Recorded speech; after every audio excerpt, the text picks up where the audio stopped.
Andrew is the most infuriating red herring ever. I was rooted never for you! angry. Thank you. I was on your side! Hi, everyone, and we are back with another rewatch, this time for the drama Happiness, because it's Halloween time, so we thought that would be a perfect one. We've got our usual gang here. We got Carol from KDramasMusings, we got MICHAELA from the Kpopcast, and CAITLIN from No Sleep for Dramas, and JENN, as you guys know me, from the KThree. So let's just have a quick hello, and then we will dive right in to Happiness. Carol, why don't you give everyone a big old hello. Hi, everyone. It's Carol from KDramasMusings, and I am excited to be here to talk about Happiness because I loved it. Excellent. MICHAELA? Yes, happy Halloween, everybody, as we like to call it. I'm MICHAELA, the producer from the Kpopcast here at Kpopcast, bringing you the best sounds and ideas in K-pop each week. And I'm so excited to talk about this drama, which I think I'm probably going to be the only one that likes, but we'll see. Oh, Carol just said she loved it, so I think we got at least two of you that like it, for sure. And CAITLIN. Hi, I'm CAITLIN. I'm the blogger for No Sleep for Dramas. You guys recognize me from the KThree sometimes. You can find me all the regular places. I liked Happiness. I was in the boat of liking it. I had some I didn't love it 10 out of 10, but I liked it. I had some things I didn't like about it, but yeah. All right. So, I mean, I think I'm going to be the outlier because it was a drama for me. I think it's fun. I think for me, the biggest thing about it is I feel like there's a lot of missed opportunity in Happiness. I think that's the thing I most want to talk about. Ooh, okay. Right. So Happiness, let's just quickly run down some of the details on it, right? It came out in 2021. It was Park Hyung-sik's return from the military drama. And it also had Han Hyo-ju, who we all know is just, I mean, she's always been huge, but she pretty much just imploded all over the interwebs for Moving. So these two are both really huge stars. And I didn't get a chance to really look it up yet, but I feel like this was one of her dramas that she doesn't do a ton of dramas, correct? You guys who know Han Hyo-ju a little bit better than I do. Yeah, it's been a while. The last one she did before this was W, and that was in 2016. Yeah, she had been on hiatus from drama specifically because she had been doing like films. Yeah, and I think she also did a U.S. drama for a minute, right? Didn't she do The Recruit for like Amazon or something like that? She did. She also did Tessent or something like that. Yeah. Okay, yeah. So I knew she'd been busy, but not in the K-drama landscape. So basically, we got these two big stars coming back together for like their first drama back ever, and it's about zombies. But my favorite is the description that they give us in the actual drama: madmen rabies. I'm like, what? What is happening? So I love it. Okay, so the description that they give us over on my drama list is Yoon Se-bum is a special agent with quick wits and reflexes and another special quality, which we find out is that she's immune to the zombie disease. She earns an opportunity to move into a new apartment set aside for civil servants in a coveted apartment complex by pretending to marry high school friend, who also happens to be in love with her, because of course, Jung Hee-hyun. Jung Hee-hyun is a detective investigating the spread of a mysterious disease, the madmen rabies. They are trapped in the apartment building when Han Tae-suk, head of the task force to control the spread of the disease, orders the complex to be sealed off from the rest of the city. Quarantine and disease reveal a social caste system, bringing out the best and the worst of the apartment residents. Yes. Dun, dun, dun. Dun, dun, dun. All right. And so we dove in. We mentioned Han Hyo-ju. She is our girl Yoon Se-bum. We got Park Hyung-sik. He is Jung Hee-hyun. And then we've got Jo Woo-jin, who is Han Tae-suk. And I love him. Ooh. Yes. I loved him in this too. He was fantastic. I was so happy. I remember the first time I watched it, I'm like, oh, I'm so happy that he's playing this role. I was so excited. Yes, so I was super jazzed. And I think the other thing that I didn't notice until I started kind of diving into this one, the director is An Gil-ho, who did The Glory. So, yeah. Yeah. Yeah, that tracks. Guy knows how to do psychological warfare. So that was super interesting to me. So we're going to discuss. So let's just dive in. So this is a rewatch because that's the name of this whole series. This is a rewatch for all of us. So I want to hear from you guys on a rewatch the first 6 episodes because we're doing this one. We're doing the first 6, basically the first half and the back half. We're going to do them in 2 separate chunks to get us in for that Halloween season because it's zombies, right? So I want to hear from you guys on this rewatch when you dove back in.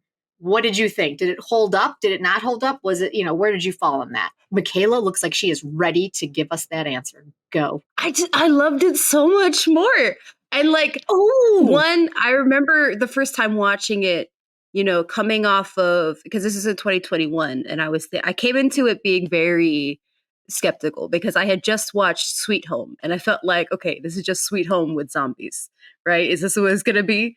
Because I really enjoyed Sweet Home.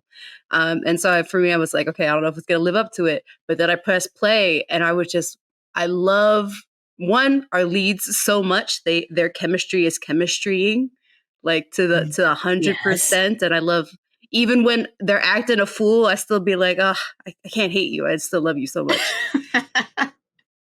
But then even again, just the pacing, the way all the decisions every character makes, and like why it's pretty clear exactly what they're trying to say. Like I feel walking through it, I wasn't like guessing what the writer was trying to say. The writer literally speaks through the characters every time, which I enjoyed. And then also, just to wrap up the points, I didn't realize how much I loved the music the second time. Like that is the one thing K-pop tangent. will. Yes, I'm sorry. We'll go on the K-pop tangent in a second, but I will say, bar none, one of the best OSTs musically. Just all the music drops, everything of any drama ever in the history of ever. Like it makes the drama. I mean, I'm kind of tipping my hand here, but it makes the drama watchable for me. Yes, and that's the thing is a great OST can take a drama to some person and like ride them to the end, because especially with this one, it's like, one, it's very cohesive, and there's these rock and R&B and soulful elements that just kind of like dig into the heart of the heart moments. So when you have like the action zombie part and you get back to like dealing with the real people, real feelings kind of parts, there's no contrast. It's like it blends through the whole thing, because it's like it's pulling from everything. And we have to thank, shout outs to Joe Lane, who is credited all over this OST. He's again independent Korean artist, not very well known. I think this one was surprising to see him credited on this project, and that he was credited on about the whole project, because he's mostly like a self-produced artist. But I'm so happy they found him for this, because again, it's his music and his production just make the whole package even better. Absolutely. I'm going to yes and that, because I think because he wasn't a standard, what they usually go to for the OSTs, it gives it a different flavor and it gives it a different sound. Exactly. It doesn't sound like every other OST. It sounds original. It sounds different. It gives you a different environment to be in. And I didn't know that because as you guys know, I'm not, music is not my jam. It's TV and film. I mean, I like music, don't get me wrong, but I don't know the intricacies of it. Yeah. But this one, you could just tell that the music for this one was different. Like it was a little bit more edgy, and it was a little bit more original, and it wasn't just the usual sound we normally get. So that I thank you so much. I'm gonna have to look him up, because I really, really enjoyed his sound. Yeah, with the songs, and then even like the background elements. Like there's a scene where you have just two characters that are having a monologue with each other, and then you hear what usually you would hear maybe just like some synths or like a percussion kind of thing, but you hear in the background there are these like vocal elements of like yeah, or like and it just like it makes the tension of like what should be like just a regular scene even more so, because and then again, these human elements just grounding together, which this whole theme of the show really is humanizing something that we could really just keep as like one note of like a zombie character, but the zombie characters are still treated like people, which is one of the what makes this show so interesting and so different, and why I love it. Excellent. Okay, thank you, Michaela. Carol, what about you? You also you loved this one originally, I believe, correct? And did you love it on the rewatch as well?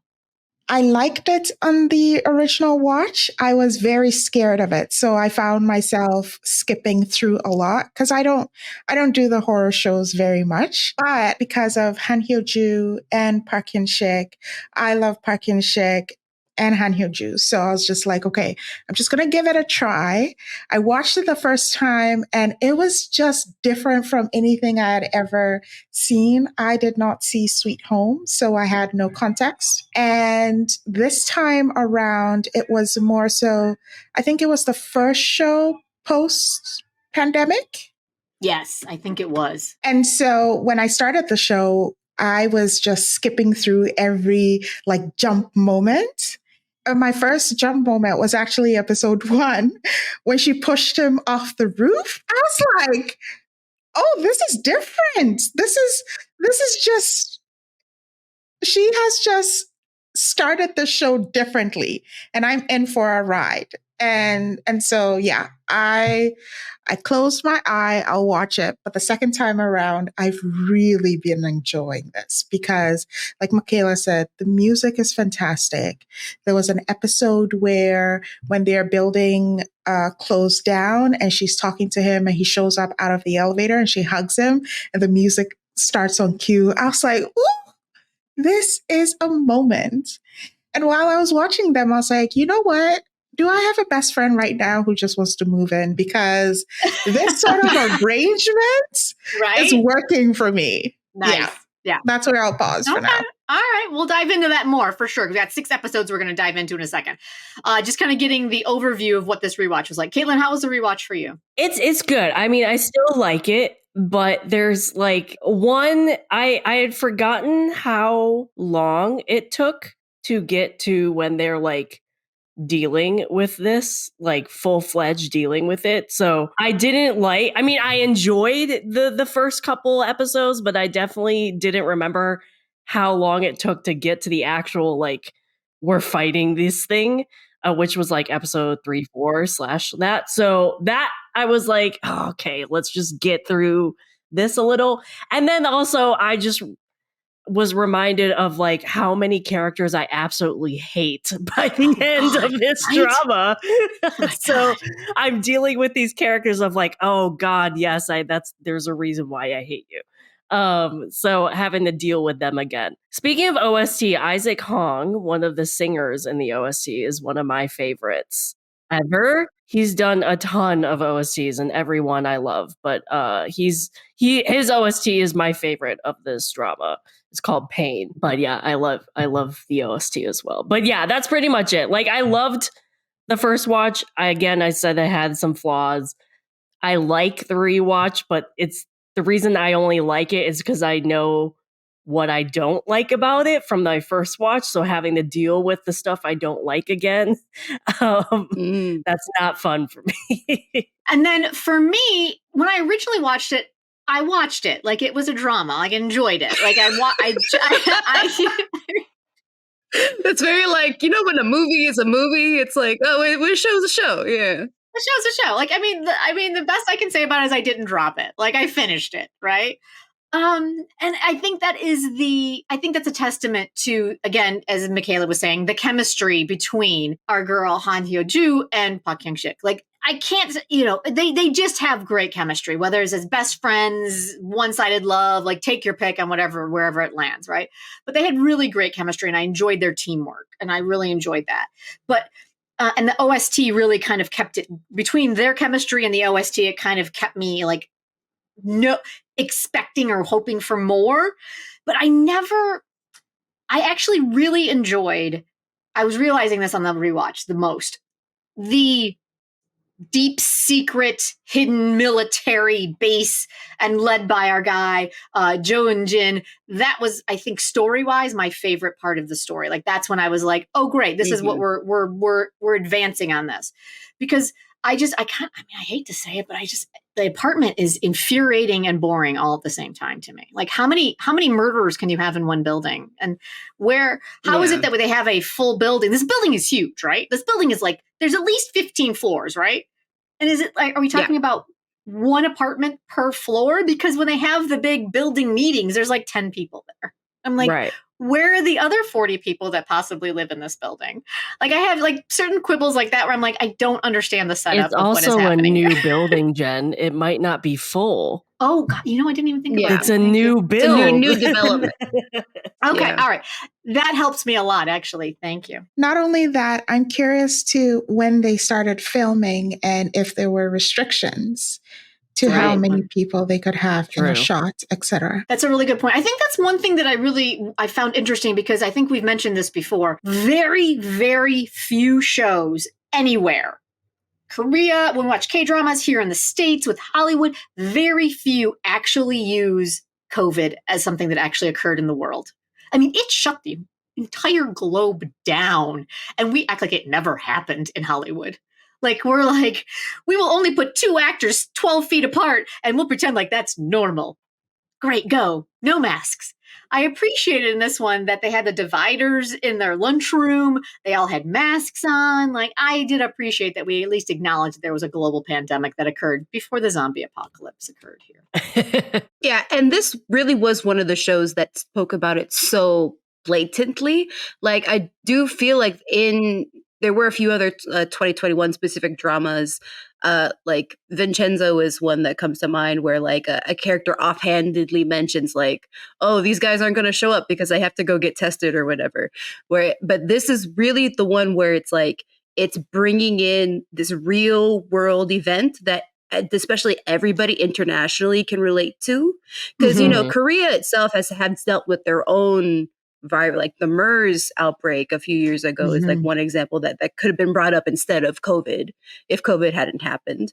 Like it's one of those like unifying experiences that everybody can draw from that helps like push forward what the writers are trying to say about everything that's going on. Okay, so it sounds like you guys all enjoyed it from the first watch and are enjoying the rewatch, right? So my question to you, and this is, as I was watching it, I guess I was looking for a deeper meaning in the rewatch for what, you know, obviously happiness, it's, you know, happiness, what is a happiness? They turn the E around so that, you know, obviously it's a little, what is happiness to everyone, right? I think that's obviously a theme in this.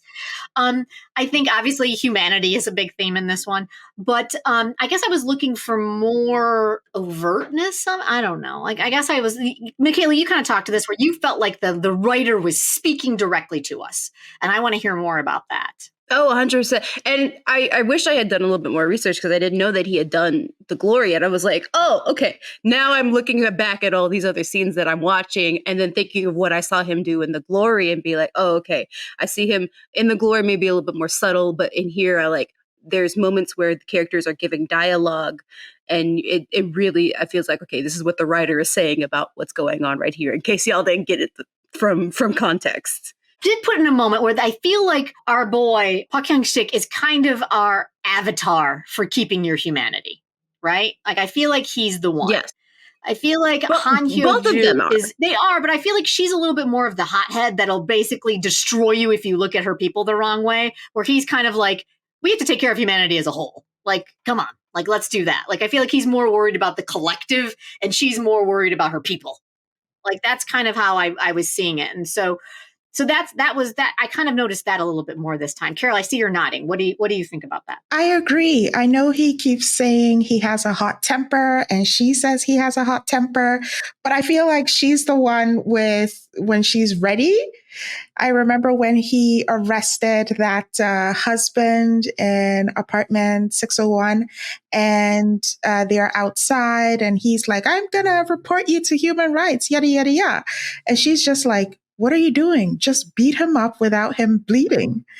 I mean, kind of going back to what you said originally, she kicked him off the roof of the building. Like exactly. I feel like she's more of the what is it, short temper, impulsive of our two people, right? Yeah.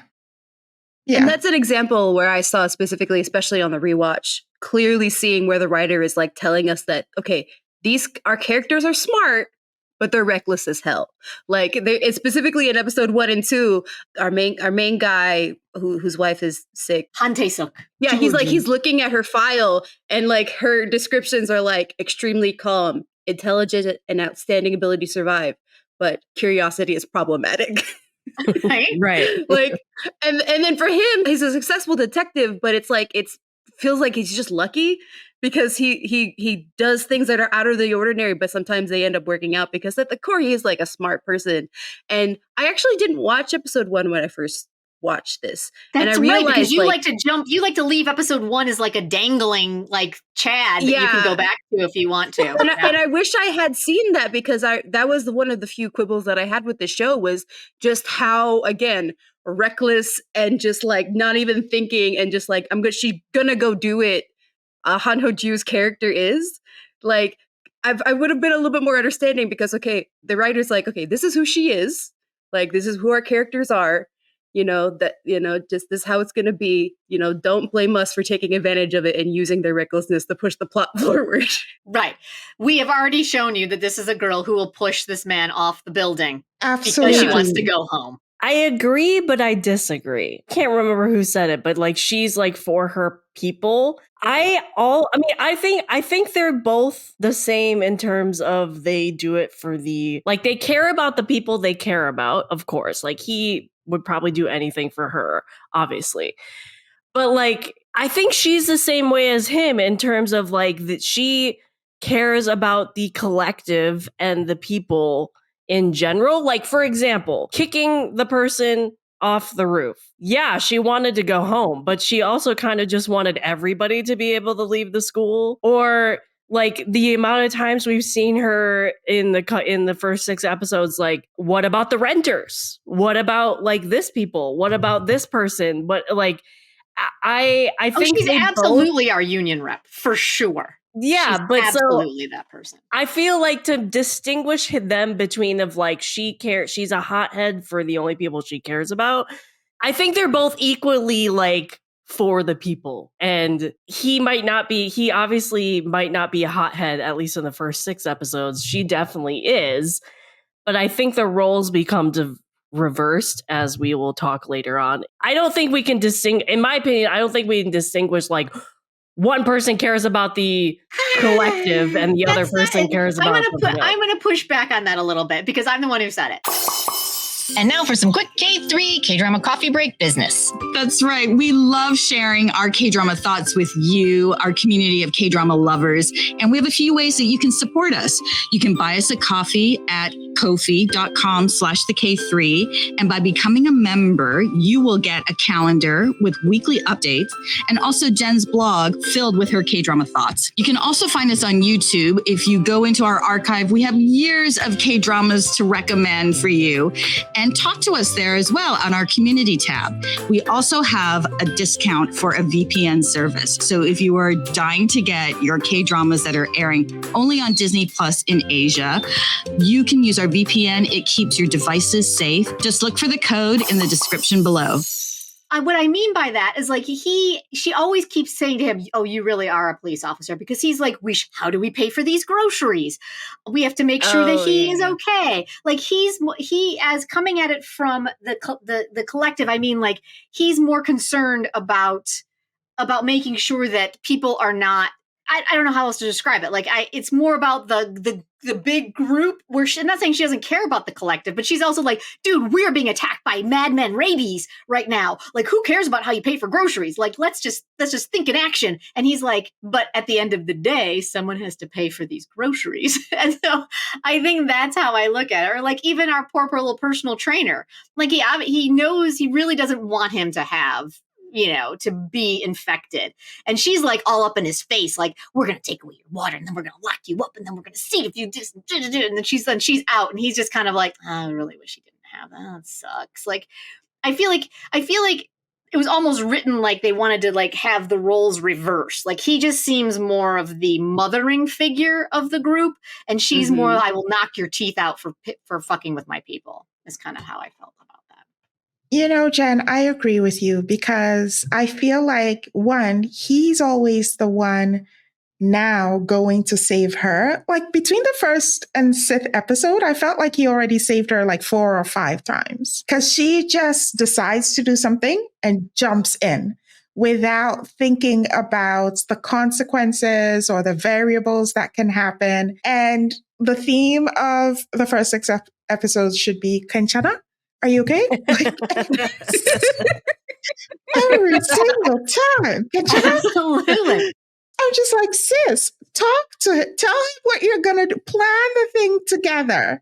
Right? Mind you, he also doesn't really communicate with her. He goes off and talks to Hantesok and they come up with something and then she finds out later. But I think it's because she's just hot-headed. Mhm. And he can't, yeah. I don't know. They're a good team, but they need to work on their communication for sure. Yeah, I feel like this is a theme every time we get together. Like communication in K-dramas is a shit. Like, let's just be honest. Like, it's just shit. They're always like, I can't tell them, they'll fall apart or they'll respond weirdly. And then they respond like completely weird because you didn't tell them anything. And I'm like, see? Like, okay. All right. So we got through episode 1 through 6, but I feel like a lot happened and absolutely nothing happened. Like, I feel like we started the show and then like this madman rabies kind of showed up in the form of a pill. Have we determined how the pill? I mean, I feel like that sometimes it's a little confusing. So help me out here. So is the pill a narcotic? Is it a supplement? Because I feel like it was going on the market as an ADD medication for adults.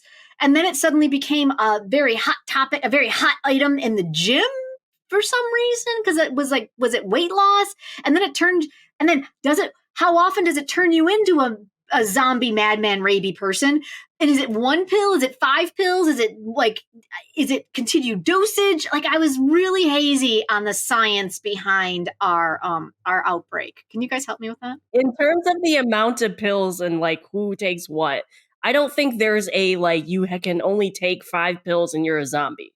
Like, because the trainer was like, I only did it twice. Right. Whereas the other people were taking it for months. So I don't think there's a factor in that where it's like, because like there's some people who like never took it, obviously get bitten and still don't turn into something. Or there's some people who never took it and get bitten and they do. I think there's not like you have to take 4 pills and you're a zombie. But I'm not wrong. The science is murky. The science is murky. Yeah. Yeah. And they don't really, and it's very subtle, especially it's mostly in episode 1 and 2. And then especially again, coming to it as a rewatch, I was like, I picked up on a little bit more. When he's doing research on the drug, he mentions that it was actually something it was part of a trial that was introduced as like a cure for coronavirus. I think it was pneumonia symptoms. Yeah, for pneumonia, which was like one of those things that was helping people who were suffering symptoms of COVID. And then after it was kind of like revamped and then put onto the public market and then used for different things because, you know, some medications can be used to treat other illnesses. But coming to it from the rewatch, it definitely feels like one, our IP pharmacy guy with the guns and then the dying wife. Again, I'm sorry, I'm trying to retain his name. He worked for the Chaebol guy, the business guy, to steal that original drug, this Corona drug, to again bring it over to the Korean market so that they can make money off of it. And which we know then at that point it was mostly only wealthy people who were taking the drug. And it wasn't until it was entered into the public market that other people started, again, using it for other things and then taking it. So it's like, it was one of those things where it was like, this was Chaebol's needing medication. And so they got it, but it was super experimental and they didn't really have a lot of testing.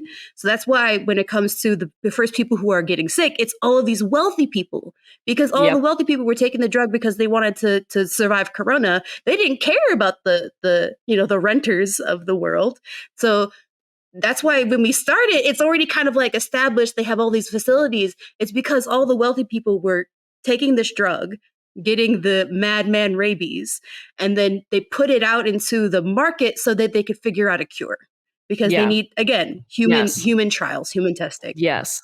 Okay, thank you very much, because I kind of got that when we finally had our first conversation with the Chaebol, but I wish they would have maybe they didn't present it well, in my personal opinion, in the first couple of episodes as to what all of a sudden there was a guy in a motel room who basically ate the front desk guy, and then they found a pill, and it's just like, I'm so like not understanding tracking this. So thank you for that. I appreciate it because now that makes so much more sense, right? Because it does go with the whole class system that they're trying to talk about, the whole renters versus buyers and all that kind of stuff. So which is the big overarching theory of like of classism in a capitalist society.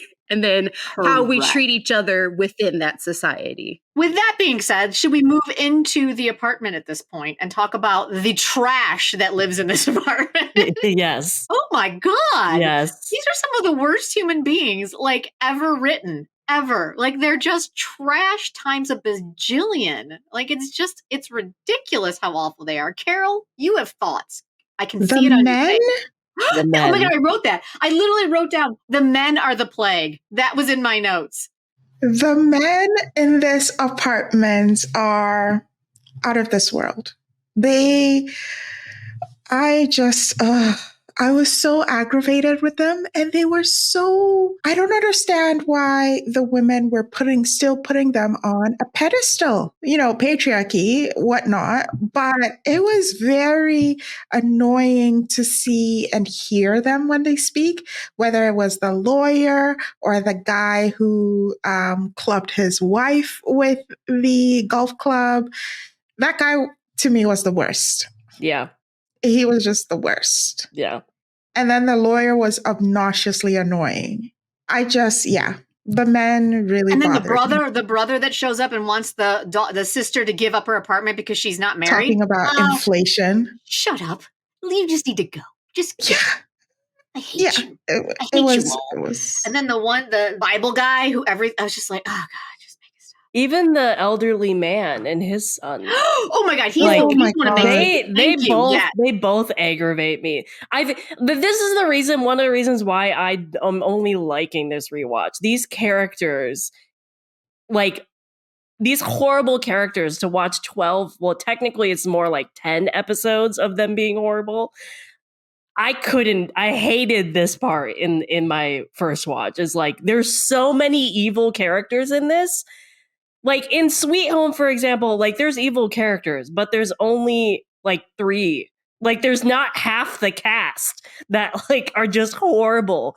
And then also what aggravated me too is like, because they don't see it with their own eyes until like episode 6, none of them believe these people. Like if I was in this apartment building, I'd be like, okay, if people are running around screaming and yelling and saying people are biting people's necks, you would think I would just believe them to be safe and be smart and not like go and randomly open a door because I want to make sure this guy has a gravesite or like it's just the amount of time it took these people to actually believe that there's something going on outside just astounds me. I think that's the other thing that for me, just when I said that, it's not like quick paced to me. Like it's kind of like it's a story that I'm enjoying I'm enjoying our 2 main leads. I'm really enjoying our guy Han Tae-suk, and also the woman who's playing his assistant, for lack of a better description. She's his lieutenant.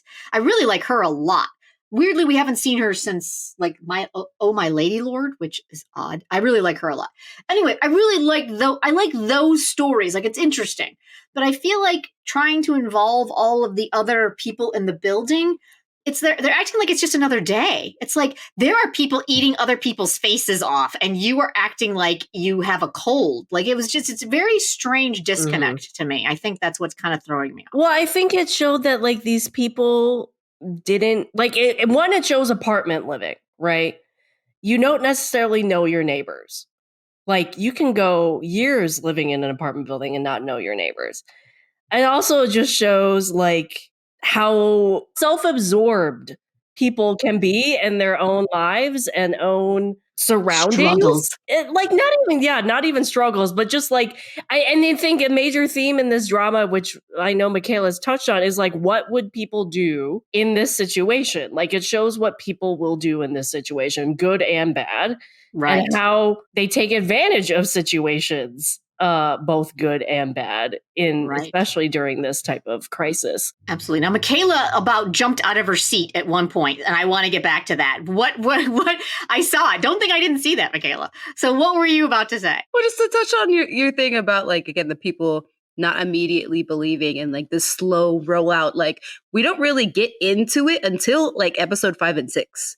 Like I feel is like really when we start to be like, okay, they're locked in this building. It's us versus zombies, kind of, or us versus mad rabies. Like, and I feel like that is another way that again the writer is pulling off of real experience. Again, like if you think about the way we as a society, as a world reacted to COVID, again, just using COVID as an example because it's something that's most relatable to everybody. Like it took a while for some people to take it seriously. Like it wasn't until those people went downstairs and saw and were attacked that they were, okay, this is actually something that's going to affect me and like my money, my happiness, my livelihood. So I feel like having that slower pacing is a little bit more adds to, again, the realism and drawing on what we've actually seen from society, which is most people, especially if they're wealthy, aren't going to care unless it affects them directly. Absolutely. I will agree with you 110% on that for sure. I think for me, it's just maybe I don't know. I feel like the idea, I see all the ideas that you're saying. I see them all represented in the show. I do. I just feel like they kind of either I don't know if it's a gloss over them or if I don't want to say rush because I feel like it's taking too long to get there, but I feel like there's something structurally is a little bit disconnected for me. Carol, what were you going to say? I was going to shout out Oyanuk, the woman who's in apartment 1201 as the most self-absorbed woman. She didn't even have furniture in her place. Yet she's all about, oh, the price of my apartment and you're going to put it down and don't speak up. She was upholding the systems of classism and patriarchy. And I was just like, does this woman even understand what she's doing? She, along with the guys, were some of the worst characters for me. Yeah. Oh, she's the worst. She's terrible. Like, worst. isn't like the young trainer, like he calls her Nuna, so she clearly knows him. So I don't know if it's actually her brother or a cousin or something like that. But yeah, I mean, she brings him in to like learn about the people so that she can get that resident representative role so that she can make basically get all the slush fund money from it. Like she's just corrupt is basically what it is. Right. Yeah. Yeah. And her character very specifically is one of the characters that feeds into the theme of like, again, the show is called Happiness. If you think about happiness, it's like, okay, I have money, I have a home, I'm married. Like those are like very like those very key stereotypical, like you're successful as a Korean person if you are wealthy and married and have a home. And so for her, she has such a sense of superiority, even though the inside is completely rotten. Like, because she is a home owner in Korea, which if you look at actual Korean people right now, the housing crisis for them is horrible. And we see this all in another K-dramas too, like Taxi Driver is what I think about, like the lengths that people will go to be home owners.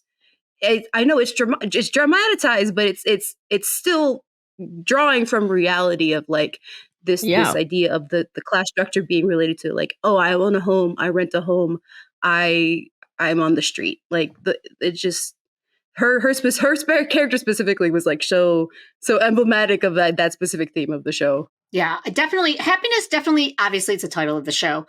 I think it also is about what is happiness? Where do you find your happiness? Where is your, is it your home? Is it your people? Is it, I think that's definitely obviously the big theme. And how does everybody find their own happiness in life? And then there's a little girl who's just happy to be hanging out with the most badass chick ever and eating rice cakes. So, I mean, I would be happy with that.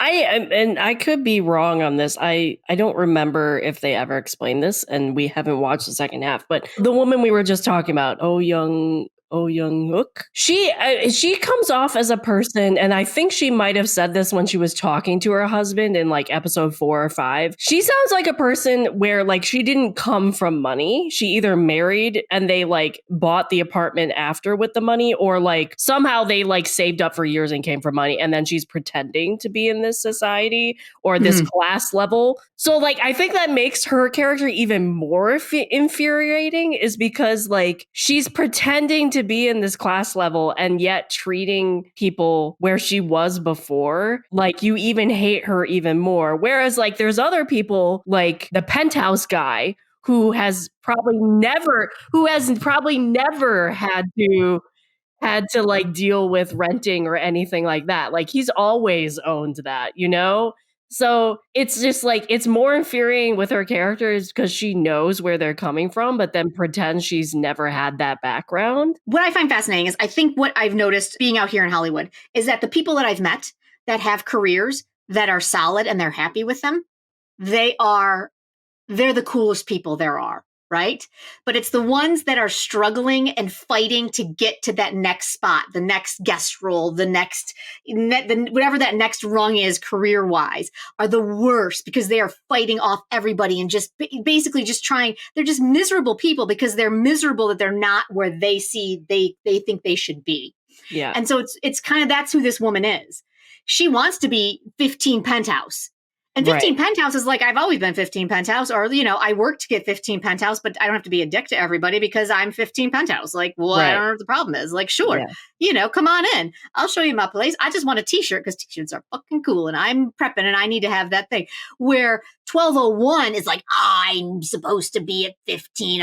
I'm supposed to be 15 penthouse. I was at 401 and I clawed my way to 1201 and I'm supposed to be 15. And it's those people I've noticed, especially like in those types of hierarchies, that are the weirdest. They're like the most toxic humans I've ever encountered. And I think now that we're having this conversation, she's a perfect embodiment for that level. And she's never going to be happy either. Ever. She's one of those characters who, like, even if she did get to the 15 penthouse, she would want the roof. Like, there's no pleasing those types of people. Exactly. I think now on my second watch, I'm really enjoying the writer and the director's method of exploring the human condition and having the conversations on class and the structures around it. So you can definitely write a thesis on patriarchy and classism and just the human psychology, behavior, condition, especially when fear is a factor and what drives them. And so point. watching this woman in 1201 be the most horrible person is because she's coming from a place where she has not had it. And now if she were somewhere else, she would definitely be touting the pull yourself by the bootstraps and I did it and I've always had it. You should have been able to do it otherwise. So very much victim blaming everyone else. And therefore, because you are lower than me, you deserve everything bad happening to you. What I will say, though, I love that the writers did not try to redeem them. Yes. And I don't remember exactly what the ending of this was because it was 2 years ago since I watched it, but I do remember specifically with her character and the dermatologist guy who clubbed his wife. They are horrible through the entire thing. So I have to give props to the writer to not try to make them redeemable by the end, because even at like episode 6, they're not redeemable in my opinion. Oh God. So yeah, they're terrible. Even in that, this is why I also like Sebum and Yi-hyun, because they know these people are so horrible, but because they're still living, we have we have the responsibility of taking care of them. Yeah. And then dealing with them according to the law when we have the opportunity. So I really liked my two lead characters. I felt like if I were ever in a situation like that, those are the two I'm sticking to. I am the little girl from across the hall. I'm like, hey, you got rice cakes? I am homeless. My parents are outside. I know I'm 53 years old, but I am homeless and I am orphaned. Can I come and hang out in your place? Thank you. Exactly. I So love how they took care of her too. Oh my God, it was so adorable. So let's talk about our couple. This is what I find really interesting about this setup, right? Because obviously our boy Jung Hee-yeon loves Sebum, right? He's been in love with her since she pushed him off a roof. I don't question these things. Right. It's just K-drama logic. And she clearly does not seem to have those feelings for him, correct? Like that's kind of like, I think they're buddies and they're pals and she's probably always been affectionate towards him. Yeah. In love with him, I don't think I ever really get. Like I feel like we're starting to have like thawing out as we go. Yes, please talk to me because I find it really refreshing to some extent in a K-drama that it's not like some epic love saving her from zombies or whatever it is, and that they're just basically police partners, dieharding it through this zombie infested building. But I also obviously as she gets trapped in the building and she finds out that he's also trapped in the building, like there's that moment that you're just like, oh, I do like them together. So talk to me real quick before we wrap this up. What are your guys' thoughts on that whole relation? I love their relationship because it's clearly a friends to lovers kind of story where they started off as friends. Obviously, he's always liked her, as you mentioned. But when she starts thinking about the things she needs, and the first one was the apartment, and the idea of you got a boo? If you have a boo, you can get the apartment. All of a sudden she sees him and they might as well have put the bright shining light and the halo effect on him because that is her pathway. So when she asks him, are you seeing someone? The disappointment in her face initially when she's like, you're seeing someone? All of a sudden it was like that dream was being taken away. But once they move in together, just the ease of it.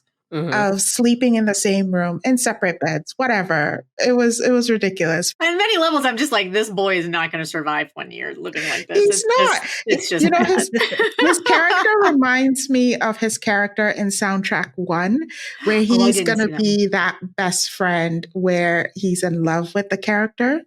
And so to see him still sacrifice himself for that because he just wants to be around her.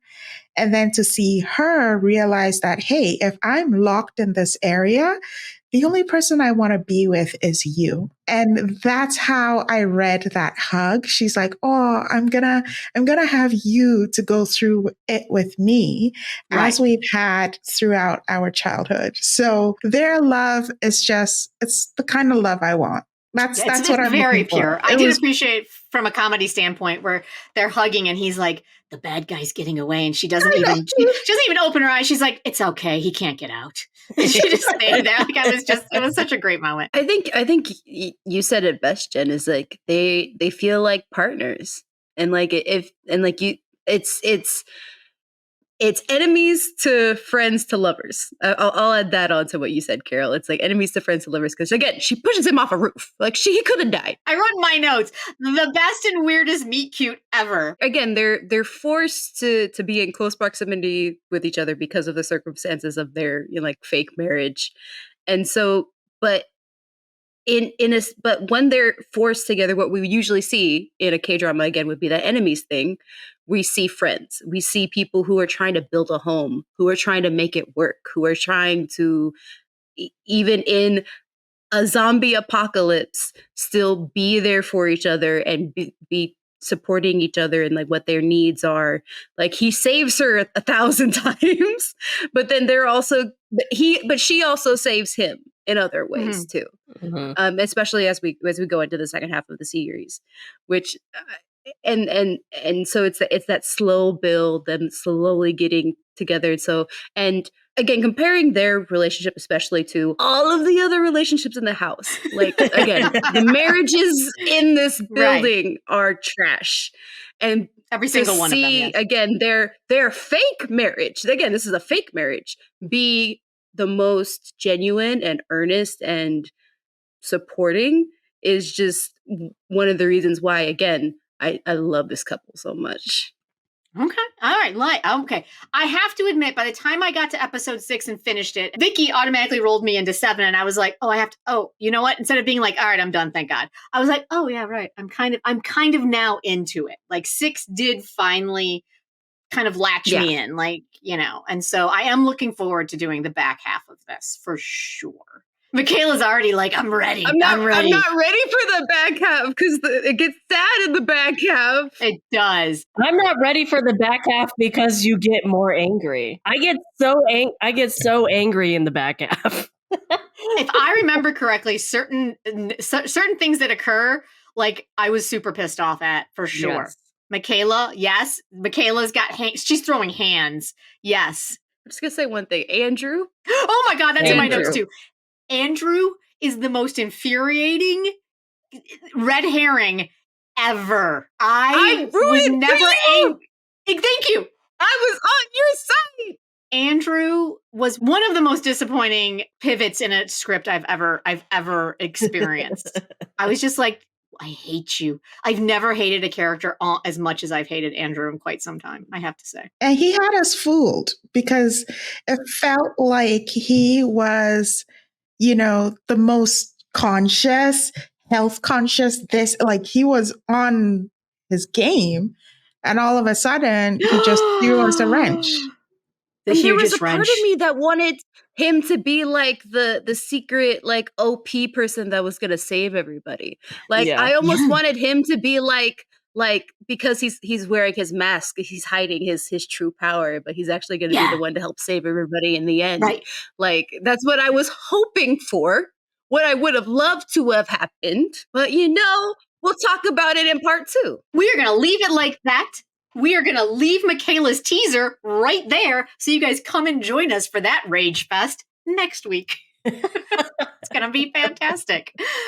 So as we say goodbye, let's just wrap this whole thing up. I am Jen with the K3. You can find us pretty much at all the socials under the K3. You also can join our newsletter over at Beehive, the K3 and Beehive, where we basically break down just the news highlights and casting highlights twice a week. Give us a shout out over there. This has been fun. This is Carol, KDramasMusings. You can find me on Instagram, Threads, and TikTok, and on Spotify and Apple Podcasts.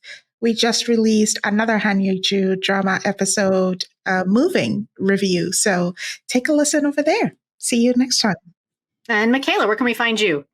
Listening to our smooth K-pop tunes. Yes, I'm MICHAELA from the Kpopcast, your K-pop podcast bringing you the best sounds and ideas in K-pop. But guys, we actually do talk about K-dramas. In fact, we even talked about The Glory. So if you are digging this show and you want to get into what else this director has to offer, especially since we talked about the show a little bit, I would go check out that episode that we did about The Glory. And you can find us at the Kpopcast on all socials and all the things. And Caitlin, where can we find all of your great content? I'm Caitlin. I'm the blogger for No Sleep #4 Dramas. I have a blog under that same name. You can find me on Twitter, TikTok, Instagram, if you want to talk all dramas.